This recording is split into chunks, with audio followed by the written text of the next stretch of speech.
I'm about ready to blow some minds here. The stock is just crazy expensive. You will end up hurt. But Paul, it doesn't make any sense. This one's got everybody arguing.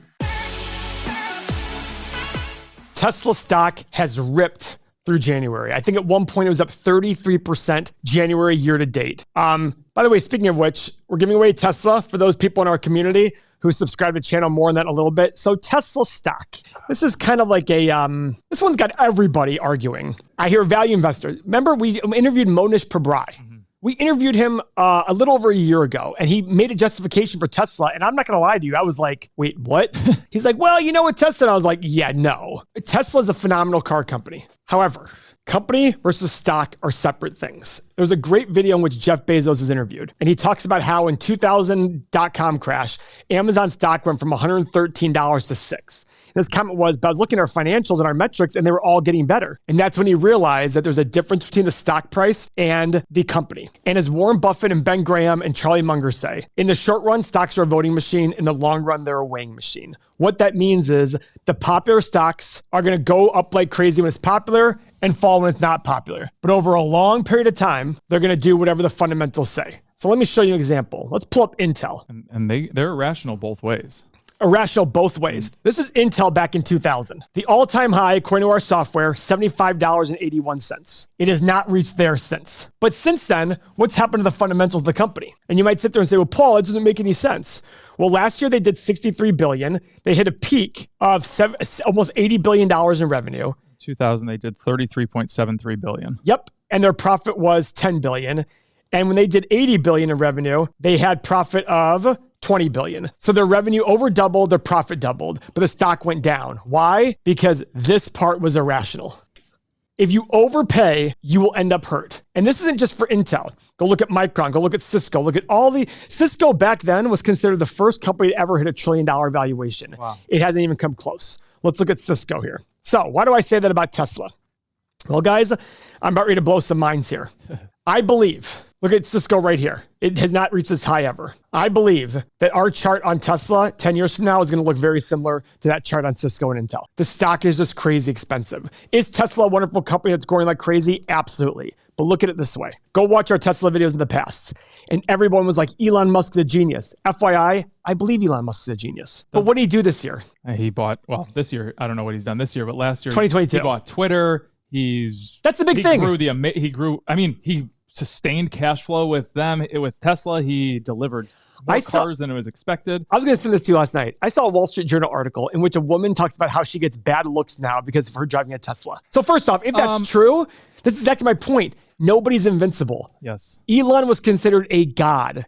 It's funny you say that. There's a YouTube channel, Doug DeMuro, and he reviews cars, and he's really good at it. And he made a video about why Tesla prices are falling for used cars. And the number one thing was the optics of Elon Musk. And I'm like, what? No, that's the number one thing. And that's my point about why you need to be careful. He went from God to devil instantly. And everybody thought that wasn't possible. Yeah. Just like all these other hype companies that went from, they've fallen 90+%. Guys, it happens. And over a 20 year period, what can happen to the image of the company? That's why I look at longer periods of time for investing. That's why I look at valuations. Tesla's price to sales ratio is 7.5. The average car company is 0.5 to 1. Now, I'm going to draw the best analogy I came up with randomly that Mo never saw. Tesla's a car company. 88% of its revenue comes from cars. The joke I made last week in a video was, if your mom gets paid, I don't care what she calls herself. She can call herself President of the United States, CEO, she can call herself a doctor. At the end of the day, she gets paid money. That's it. Tesla is a car company. 88% of its revenue comes from cars. It is a car company. Now, what does it have to do in order to be the number, to justify today's valuation, $563 billion? Based on other car companies, it has to do at least 560 to 1 trillion in revenue. It doesn't do anywhere close to that. It does 75 billion in revenue in the last year. Wow. My point about this is, look how fast the tide changed on Tesla. Look at how fast. Its all-time high was November 4th, 2021. In 14 months, almost 15 months, it is down over 50%. Its low was 101. It was down over 75% at one point. And I don't think it's done yet. No, there's no way it's done yet. And this is starting to look like a lot of those, during COVID, I drew those stocks where they went like this and they spiked up and then they came back down. This one was just more elongated. It just took a little bit longer, but it's starting to follow that hype stock trend that we saw with Peloton and Neo and all these other companies. Workhorse. In full disclosure, I have a short on Tesla through options. In full disclosure, I'm down a lot on my short. Yeah, I'm okay with that. And I think that's important to talk about. Guys, we're talking about how irrational Tesla is to going to the top side. This was totally irrational, in my opinion. It was too quick, too fast. We talked about it in our group chats. We were like, this is insane. This is insane. And I said on the morning show, I said, guys, at some point, you need to start buying this thing, trading it to make money on this, because this is completely irrational and no company should fall 40% based on nothing. Nothing changed, Nothing changed. It was oversold. So now it's going to get back up here to this. It's going to be overbought again. And then it's going to kind of fizzle out somewhere and the fall will continue. It is a long-term trend. We just believe the long-term trend is this way, but it's probably going to go like this along the way. Now, what is Tesla worth? Well, that's the question of all questions. It all depends on your assumptions. And if you're new to this channel, we have over 2,000 videos. I want to say at least half are us doing individual companies. In every single video, we say every investment's the present value of all future cash flow. In every single video, we talk about our stock analyzer tool. We look at the fundamentals of the company. So let's go check out some of the fundamentals here. Now, the gross profit margin for Tesla is awesome, 26.6%. That is so far ahead of other car companies, except for like Ferrari. But look at these bottom line, 15% and 7%. Is this sustainable? I don't know.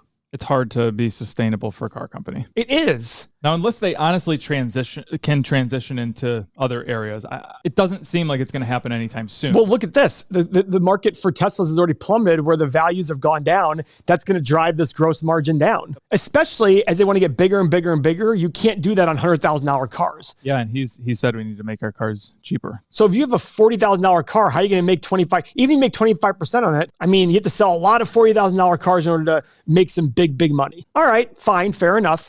Low return on invested capital doesn't bother me so much because the last 1 year was really good, 18.2%. Really high return on equity.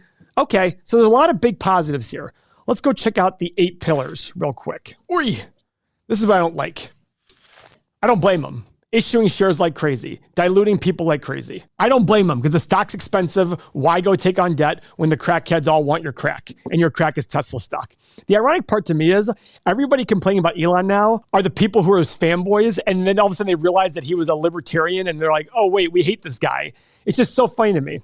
5-year PE, 223. 5-year price of free cash flow, 222. That's consistent. Major revenue growth, major profit growth, reasonable debt. I mean, it's all good stuff. The question is, can you overpay for a good thing? Yeah, if you don't believe you can overpay for a good thing, we're not the channel for you. If everything here makes sense, let's go further. Let's go to analyst estimates. So here's analyst estimates. Tesla's expected to make $5.70 according to analysts this year, and $8 in 4 years. Sick growth. So I also find it funny that with Tesla, of all companies, there's 5 analysts here in the end. Nobody knows what's going to happen. Everybody's very confused. They don't want to put their name out there on it. Look, revenue growth. Solid revenue growth. $118 billion to $232 billion. It's still double-digit growth, but guys, it's going to take a long time to get to the biggest car company in the world. Elon said he wants to be the biggest company in the world, whatever that means. Biggest company, period. So, yeah. How much is Tesla worth? What should you pay for Tesla? Our stock analyzer tool was used 1.3 million times in 2022. Before we get into it, I want you to notice 2 things. 1, we haven't had any YouTube ads in this video. We turned off YouTube ads because we want to concentrate on our data and our software. So please listen to this upcoming message about how you can get our software for less than a cup of coffee per day. 2, please share this video with somebody that you know that's either against Tesla or massively in favor of Tesla.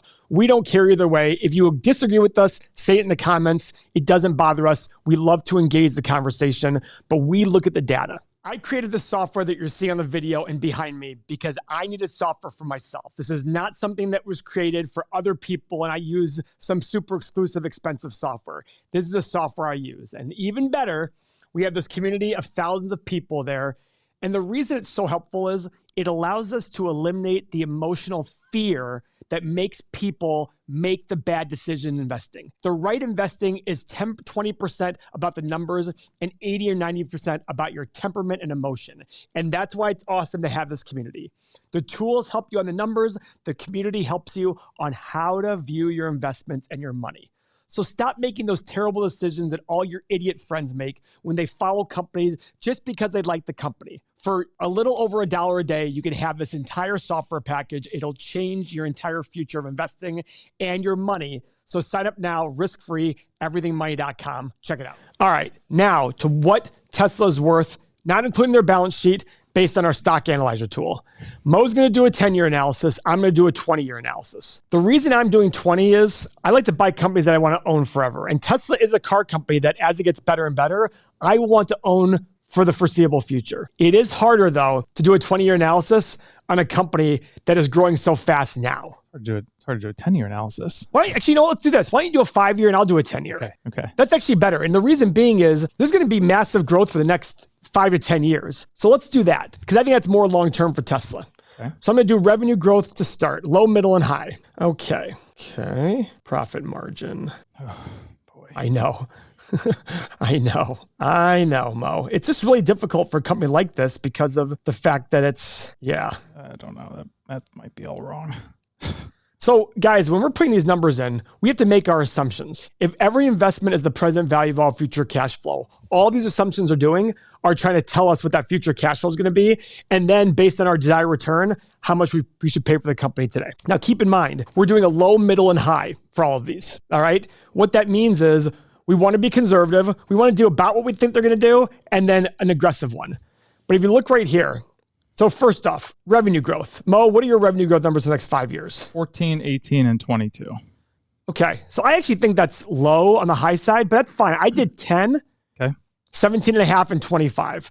So 17.5% growth for 10 years would take its revenue to $400 billion 10 years from now. So I will say the reason I kind of put that in there is 5 years and we're kind of into that recessionary environment. If they don't hit on all measures or if demand pulls back because people don't like Elon, I worry about that.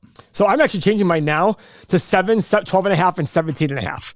And the reason being is I looked at that 10 years from now doing $400 billion. That's still going to take a lot of effort, especially with the negative people out there on Tesla right now.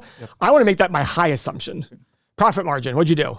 3, 4.5, and 6. I did 4, 8, and 12. I wasn't sure. I did 12 because I'm like, okay, let's say they're able to maintain this high profit margin. Yeah, they can keep doing it. And I did the same thing for free cash flow. I'll change it to 3, 6, and 9. How about I think that's a good idea. Okay. And I'm going to do the same thing for free cash flow. They should be able to make 4% is my point. Okay. If they can't, they should be taken out back and shot. PE, I went crazy high on PE. I went 16, 18, and 20. I did 16, 18, and 20. Same thing. And I think that's high. I do too. I think it should be 15, 16.5, and 18. But I wanted yeah, exactly. Man of the people. Now, what about your desired rate of return? 12.5, 15, and 17.5. Exactly what I did. I did that too because I'm like, you know what? This is so hard to get. I need to get my return for it. And this one still has its issues, but okay, I want 12.5% return for it. I hit the analyze button. Now, guys, before I show you the numbers and Mo's numbers, I want you to hear it out. I want you to look at both these numbers and understand what they mean. We're literally going to be giving you 3 numbers based on low, middle, and high for earnings, and then 3 numbers, low, middle, and high for cash flow. It's about giving an idea of where the stock should be. It's art. Investing is an art. It's not a science. If it was a science, it would just go, oh, if I drop this pen, it's going to fall every single time. I'd bet my house on it. Yep. But we don't know what's going to happen to Tesla. And we don't know what the future holds. That's why we have to be conservative. And our belief is this is the margin of safety. If we can get 9 or 10% by investing in the market, I want at least that on my low side. And as I make my assumptions higher and higher, I need to get a higher return. So here are the numbers. I'm excited to see it. Low side of 15, high side of 77, middle price of 40. Yep. 14 on the low, 58 on the high, middle ground, $34. It's on my watch list at 60. Doesn't mean I'm buying it at 60. It means I'm selling puts at lower prices. Guys, please share this video with somebody and don't forget to subscribe. Thank you very much for your time.